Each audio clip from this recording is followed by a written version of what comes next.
I stood by the kitchen counter holding the invitation. My hands trembled slightly as I showed it to my family at dinner. It's next Saturday evening. They're giving me the Rising Literary Award at the Community Arts Center. My sister Olivia didn't even look up from her phone, just rolled her eyes dramatically. We don't have time for stupid awards. My mother set down her fork, smiled that tight smile she always used when dismissing me. Honey, that's the same day as Olivia's fencing showcase, the regional qualifier. You understand, right? My heart sank. Not dropped, sank, like a stone thrown into deep water. They were choosing her. Again, my father nodded along. Maybe someone can film it for you? One of your friends? Olivia laughed. Actually laughed. Does she even have friends? They all chuckled, like it was a joke, like I was a joke. I looked down at the invitation. Gold lettering, my name printed there. Official, real. But to them, nothing. I excused myself quietly, went to my room, closed the door, and decided something had to change. My name is Ivy Navarro. I'm 17 years old. I write more than I talk because in this family, words spoken out loud don't seem to matter. At least not mine. I've learned that silence equals survival here. Don't argue, don't demand attention, don't compete with Olivia, because Olivia is the golden child, the athlete, the social butterfly, the one my parents show off to relatives and neighbors. I'm just background noise. The daughter who reads too much, writes weird stories, doesn't play sports or go to parties. I'm the invisible one. This literary award was supposed to be my moment, my chance to be seen, to matter. I'd submitted my short story 3 months ago, worked on it for over a year, revised it 17 times until every word felt perfect, and I won. Out of 200 submissions across the state, mine was chosen. But now I was going to walk across that stage alone. No family in the audience, no one cheering, no one proud, just me. I sat on my bed that night, clutching the program they'd mailed me. My name was printed there too. Ivy Navarro, first place, youth fiction category. The last time I won something, a poetry contest in 8th grade, my grandmother framed the certificate, hung it in her living room, showed it to everyone who visited. Grandma died 2 years ago. Heart attack. Sudden. Before she passed, she'd told me something I never forgot. Ivy, use your words like a mirror. Show people what they refuse to see. I didn't fully understand then. But now, sitting alone in my room while my family laughed downstairs watching Olivia's old fencing matches, I understood perfectly. I pulled out my notebook, the one I kept hidden under my mattress, picked up my pen, and started writing something I never thought I'd have the courage to share. Something raw, true, painful, something about them. I titled it, Daughter of the Silence. 20 pages, single-spaced, every word pulled from the deepest parts of my chest. It wasn't just fiction, not really. It was every time I was ignored at the dinner table. Every birthday where Olivia's gifts overshadowed mine. Every achievement dismissed because it wasn't athletic enough, social enough, normal enough. I didn't use their real names, changed details, made it abstract enough, but anyone who knew us would recognize the truth. The sister who shone too bright, the parents who only had eyes for one daughter, the invisible girl learning to speak in a language no one wanted to hear. I wrote about silence, about erasure, about learning your worth in a house that doesn't see you. I finished it at 3 a.m, read it twice, almost deleted it, then saved it instead, because Grandma's words echoed, show them what they refuse to see. This was my mirror. The night of the ceremony arrived. I got ready alone in my room, put on the dress Grandma bought me for my 16th birthday. Navy blue with small white flowers, simple but nice. Did my own hair, my own makeup. My family had already left for Olivia's event. Didn't even say goodbye. I took a rideshare to the art center, paid with money from my part-time job at the library. The auditorium was bigger than I expected, packed with people. Standing room only in the back. I checked in at the registration table. The coordinator smiled warmly. Ivy, we're so excited to hear you read. Your story moved the entire judging panel. Thank you, I whispered. She pointed to the stage. You're up third. Is your family here? I forced a smile. They couldn't make it.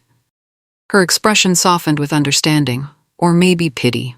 But then a stranger, an older woman I'd never met, approached me. Are you Ivy? I read your story in the preview packet. I can't wait to hear you read it. Someone cared. Someone who didn't even know me. That mattered more than I expected. When my name was called, I walked onto that stage trembling. The lights were bright, too bright. I couldn't see most of the audience. I held my pages with shaking hands, took a breath, and started reading Daughter of the Silence. My voice cracked on the first sentence, but I kept going. Read about the girl who learned to make herself small, who measured her worth by how little space she took up, who applauded louder for her sister than anyone ever applauded for her.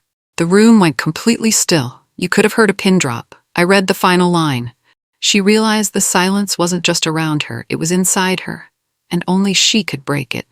I looked up. Silence stretched for what felt like forever. Then one person started clapping, then another, then everyone. Standing ovation. People on their feet, applauding, some crying, for me, for my words. I'd never felt anything like it. Backstage, I checked my phone. My hands were still shaking from the adrenaline, no texts from my family, no good luck messages, no missed calls, nothing. I opened social media, scrolled through. There they were, all three of them. Posted 20 minutes ago at a restaurant with Olivia, celebrating after her fencing showcase. The caption, "So proud of our champion. Proud parents, fencing life." 43 likes already, comments rolling in. They were celebrating, posting, laughing, while I was here, alone. I put my phone away, blinked back tears. Someone touched my shoulder. My English teacher, Miss Rowan. "Ivy, that was incredible, truly." "Thank you. Can we talk for a moment?" Miss Rowan pulled me aside into a quieter hallway. "That piece you read? It's powerful. Have you thought about publishing it?" I shook my head. "It's too personal." "The best writing usually is." She pulled out her phone. "My cousin is an editor at a literary magazine. They publish emerging youth voices. Can I send her your story?" My heart raced. "Really?" "Only if you're comfortable. But Ivy, people need to read this. You have something important to say." I thought about Grandma, about her words. "Use your words like a mirror." "Okay." "Yes." Ms. Rowan smiled. "I'll send it tonight. No promises, but I have a good feeling." 3 days later, I got an email. The editor wanted to publish Daughter of the Silence in their next issue. Someone outside my family finally saw me, and they believed I mattered. The magazine sent me a contract and a request. "We'd love to include a brief author bio and a note about what inspired this piece. Could you send us 150 words about the story's origins?" I stared at the blank document for an hour. How much truth should I tell? Finally, I wrote, "This story was inspired by growing up in a family where one person's light was so bright, it cast everyone else into shadow. It's about learning that being ignored doesn't mean you're not worth seeing. Sometimes the quietest voices have the most important things to say." I sent it before I could second-guess myself. The editor replied within hours. "Perfect. This is exactly what we needed. Publication date is in 3 weeks. 3 weeks until my family's secrets, disguised as fiction, would be in print. 3 weeks until everything changed." The magazine posted an excerpt online 2 weeks before the print issue released. Just the opening paragraph and the final line. Within hours, it started circulating on social media. Teachers shared it, students, parents. The magazine's post got thousands of shares. Comments poured in. "This hit so hard. I felt this in my soul. Every overlooked daughter needs to read this. Who is Ivy Navarro? This is brilliant." The magazine's editor emailed me. "Ivy, this is going viral. Are you prepared for attention?" I wasn't sure how to answer, but I noticed something interesting. My family hadn't shared it, hadn't commented, hadn't acknowledged it at all. Maybe they hadn't seen it yet. Or maybe they were hoping it would disappear. At 1 a.m, my phone buzzed, a text from Olivia. "Was that story about us?" "No congratulations. No, I'm proud of you. No recognition of my achievement. Just accusation." I stared at the message for 10 minutes. Finally typed back, "It's fiction. Technically true. I'd changed names, altered details." She replied immediately, "Everyone's asking me about it. People think I'm the bad sister." "Are you?" 3 dots appeared, disappeared, appeared again, then nothing. She knew, deep down, she knew exactly what she'd done. And now other people knew too. The comment section on the magazine's post grew exponentially. People sharing their own stories, finding connection in my words. "My sister is Olivia. I'm the invisible daughter too." This made me feel seen for the first time in years. "Thank you for writing what I couldn't say." My inbox flooded with messages. Strangers reaching out, sharing, crying, thanking me. I read every single one, cried over some of them, because I realized something profound. I wasn't alone. I'd never been alone. There were thousands of invisible daughters out there. And my story gave them permission to be seen. Miss Rowan texted me, "The principal wants you to speak at an assembly about writing and finding your voice. Interested?" I typed back, "Yes." No hesitation this time. The school assembly was scheduled for Friday morning. Whole school. Mandatory attendance. I stood backstage more nervous than the award ceremony, because this time, my family's friends would be in the audience. Teachers who knew them, students who knew Olivia. The principal introduced me. "Please welcome Ivy Navarro, award-winning author and our own rising literary star." I walked onto the stage. The auditorium was packed. I talked about silence, about being overlooked, about finding power in words. I didn't mention my family by name, didn't have to. When I finished, students lined up to talk to me. One girl, a freshman, was crying. "This made me feel seen," she whispered. "My family doesn't get me either. But you do." I hugged her. "You're not invisible, even when they make you feel like you are." She smiled, wiped her tears. "Thank you, me, the girl no one looked at." Now I was a voice people wanted to hear. Someone forwarded my story to the PTA board. Parents started talking, whispering at pickup, sharing the article. "Wasn't that about the Navarro family? I heard Olivia is the sister in the story." Poor Ivy, I had no idea.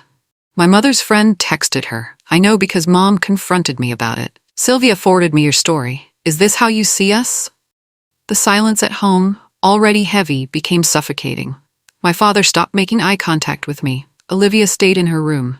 And Mom? She simmered with quiet rage. I knew a confrontation was coming. I just didn't know when. It happened at Sunday dinner, the first family meal we'd had in 2 weeks. My mother slammed her laptop shut, stared at me across the table. "You wrote that story about us, about this family." Not a question, an accusation. I didn't flinch. I wrote about how I feel. My father set down his fork. "You embarrassed us, Ivy. Our friends are asking questions. People are gossiping." I told the truth. Olivia glared at me. "You made me look like a monster." Did I? Or did I just describe what actually happened? Mom's voice went cold. "You had no right to air our private family matters publicly. You had no right to treat me like I didn't matter." Silence. They had no response to that, because it was true, and they knew it. I took my framed award certificate, the one from the ceremony they didn't attend, and placed it on the living room mantel, right in the center, where everyone could see it. The next day, it was gone. Replaced with one of Olivia's fencing trophies. I moved it back. Every single day. They moved it, I moved it back. This went on for a week. Finally, my father said, "Can you just leave it where we put it?" "No. I earned this. It deserves to be seen. It's causing tension." "Good. Maybe we need tension. Maybe we need to be uncomfortable." He didn't argue after that. The award stayed on the mantel. A small victory. But mine. Olivia's friends started asking her about the story. At first, she laughed it off. "It's just fiction. My sister's dramatic." But then someone asked directly, "Did you really say awards were stupid?" Her smile dropped. Another friend, "Is it true your parents didn't go to her ceremony?" She had no good answer, because the truth was ugly. And now it was public. Her reputation, the golden child, the perfect daughter, started cracking. People looked at her differently, questioned her, judged her. For the first time in her life, Olivia wasn't universally adored. She hated it, and she blamed me. The magazine editor contacted me again. "Ivy, we've had an overwhelming response to your story. A local news station wants to do a video interview with you. Are you interested?" I hesitated. This would make everything bigger, more public, more real. But then I read a comment on the story. "This girl needs to be heard. Her voice matters." I replied to the editor, "Yes, I'll do it." The interview was scheduled for the following week. When I told my family at dinner, they went silent. Mom finally said, "Do you really think that's necessary?" "Yes, I do."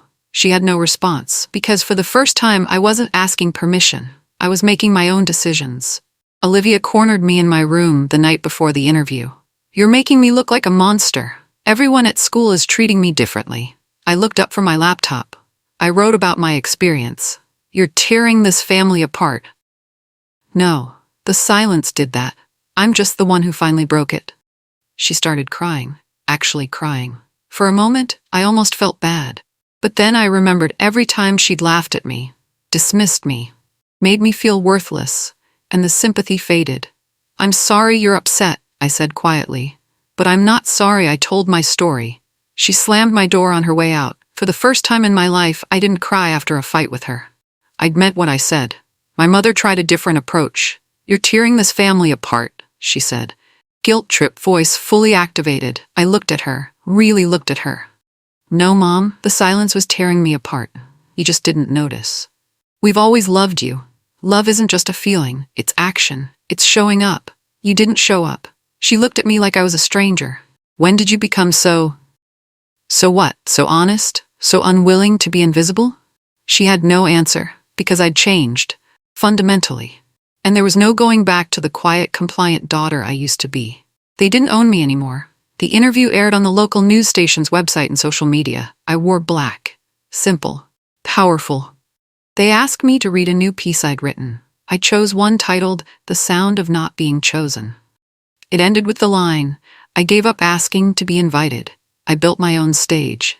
The video went viral, 50,000 views in 24 hours. Comments flooded in. "This girl is a voice for our generation. Finally, someone speaking truth. My daughter needs to see this." Colleges started reaching out. A literary agent emailed asking if I'd considered writing a memoir. Everything was changing, and my family couldn't stop it. A note appeared in my locker at school. Olivia's handwriting. "I'm sorry you felt ignored. I didn't realize how much it affected you." Classic non-apology. "I'm sorry you felt," instead of "I'm sorry I did." Taking no real responsibility. I crumpled the note, threw it away. Some apologies are just admissions of guilt wrapped in pretty words. If she really wanted to apologize, she could say it to my face. But she didn't, because that would require actual courage. A university's English department contacted me. They wanted me to speak on a panel about youth voices, visibility, and power in writing. "We'd love to have you share your perspective, and we're prepared to offer you a full scholarship if you choose to attend here." Full scholarship. For writing, for using my voice, for being exactly who I was. I said yes immediately. When I told my parents, they were shocked. A scholarship? For what? For my writing, for my story. My father actually looked impressed. That's really good, Ivy. Too little, too late, but something." My mother made dinner the following Sunday, family dinner, trying to rebuild something. We sat in silence for a while. Then my father cleared his throat. "So, the university panel. When is it?" "Next month." More silence. Can we come to hear you speak?" I looked up, studied his face, my mother's face. They looked smaller somehow, less certain. "Let me think about it," I said. Not yes, not no. For once, they had to wait for my decision. They had to ask permission to be part of my life. The power dynamic had shifted, and I wasn't rushing to fix it. That night, they didn't come to my award ceremony, was supposed to be the worst night of my life. The night I walked across a stage alone. The night I realized my family would always choose my sister over me. But it became something else entirely. It became the night I stopped needing their approval. The night I found my voice. The night I learned that being invisible to them didn't mean I was actually invisible. Now, months later, everything is different. My story is published, my interview is viral, my scholarship is confirmed. And my family? They ask what I'm writing now. They wait to be included in my life. They request permission to attend my events. The tables have turned. I'm still writing, still speaking, still breaking silences. But now I'm louder than I've ever been, and I don't wait for their applause anymore, because I built my own stage, and I'm never leaving it.